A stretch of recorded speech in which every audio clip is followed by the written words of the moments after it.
আমার ছোটবেলার সবচাইতে প্রিয় ইফতার আইটেম ছিল বেসনের গোলায় ডোবানো এই আলুর চপটা। খুবই সিম্পল কমন একটা রেসিপি, বাট অনেকেই দেখা যায় এই খাবারটা পারফেক্টলি তৈরি করতে পারে না। অনেক সময় আলুর চপটা ভাজতে গেলে চ্যাপ্টা হয়ে যায়, ভিতর থেকে আলুর পুর বের হয়ে আসে, আরও নানান রকমের সমস্যা। সো আজকে আমি চেষ্টা করেছি একদম A to Z টিপস সহকারে একটা পারফেক্ট মুচমুচে আলুর চপের রেসিপি আপনাদের সাথে শেয়ার করার জন্য। আশা করছি আসছে রমজানে আপনাদের কাজে লাগবে রেসিপিটা। আসসালামু আলাইকুম everyone, welcome back to my channel Mukti's cooking world.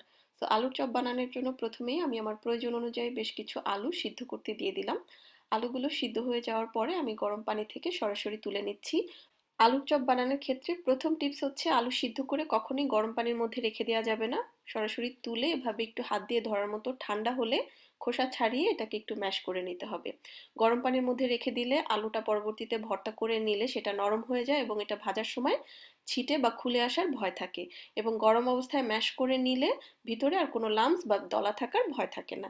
So এই তো এটাকে ম্যাশ করে এবার আমি একটা সাইডে সরিয়ে রাখছি। সো এবার চুলায় একটা হাঁড়ি বসিয়ে আমি বেশ কিছু শুকনা মরিচ ভেজে নিচ্ছি। আমার কাছে আলুর চপ সব সময়ের জন্য শুকনা মরিচ এবং ভাজা পেঁয়াজ দিয়ে যে ভর্তাটা করা হয় সেটার যে আলুর চপ সেটা খেতে পছন্দ। সো আমি সেভাবেই আপনাদেরকে করে দেখাচ্ছি। সো শুকনা মরিচ ভেজে আমি পেঁয়াজগুলোকেও ভেজে নিচ্ছি এবং পেঁয়াজগুলো একটু বেরেস্তা টাইপ কালার করে ভেজে নিতে হবে। ভেজে রাখা পেঁয়াজ মরিচ ঠান্ডা হয়ে যাওয়ার পরে প্রথমে মরিচগুলোর মধ্যে স্বাদমতো লবণ দিয়ে একটুখানি ভালোভাবে হাত দিয়ে গুঁড়ো করে নিতে হবে। তারপরে এখানে আমি অ্যাড করে দিব ভেজে রাখা পেঁয়াজটাকেও আমি ভালোভাবে গুঁড়ো করে নিব। এরপরে অ্যাড করে দিব হচ্ছে আমি সিদ্ধ করে রাখা আলু। এখানে আমি কোনো ধরনের এক্সট্রা তেল ব্যবহার করব না।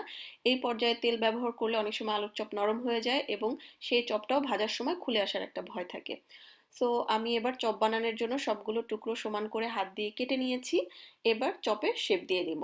চপের সাইজটা আপনারা আপনাদের পছন্দ মতো ছোট বড় করতে পারবেন। সো আমার সবগুলো চপ শেপ দেওয়া হয়ে গিয়েছে। এখন আমি বেসনের গোলাটা রেডি করে নিব। এর জন্য একটা চালনির মধ্যে আমি মেজারমেন্ট কাপের 1 কাপ পরিমাণ বেসন নিয়ে এটাকে ভালো করে চেলে নিচ্ছি, যাতে করে কোনো ময়লা থাকলে সেটা আটকে যায়।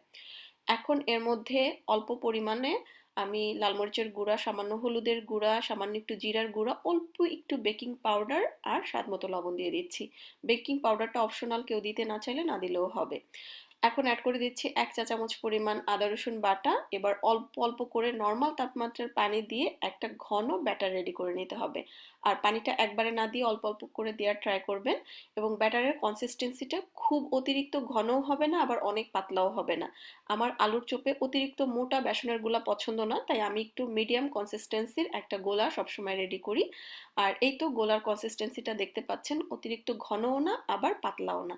এবার এই গোলাটাকে 15 মিনিটের জন্য আমি সেট হওয়ার জন্য রেখে দিচ্ছি।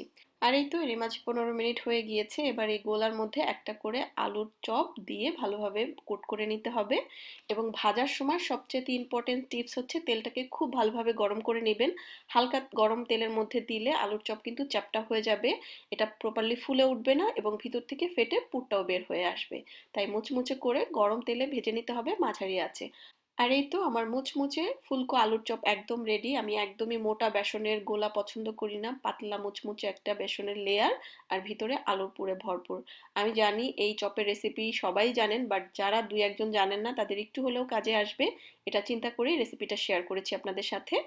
আশা করছি আসছে রমজানে আপনাদের কাজে লাগবে। আজকে বিদায় নিচ্ছি, আল্লাহ হাফেজ।